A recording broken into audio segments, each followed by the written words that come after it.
ఈరోజు ప్రియమైన దేవుని బిడ్డలారా, దేవుని పక్షానను నిలబడాల, సత్యము కొరకును నిలబడాల. శ్రమలు వచ్చినా, ఇబ్బందులు వచ్చినా క్రైస్తవుడైనందుకు నువ్వు సిగ్గుపడకూడదు, కానీ క్రైస్తవుడైనందుకు నువ్వు సంతోషపడాల. హల్లెలూయా.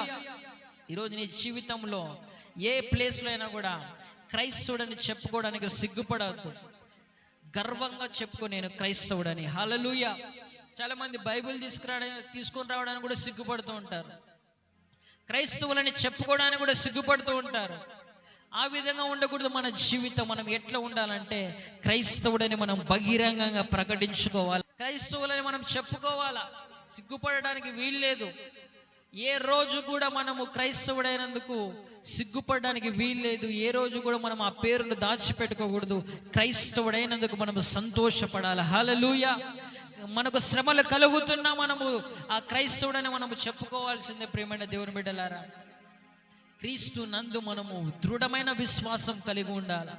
ఎందుకంటే ఈ శ్రమలన్నీ అనుభవించిన తర్వాత మనము దేవుని రాజ్యంలోనికి ప్రవేశించబోతున్నాం. హల్లెలూయా.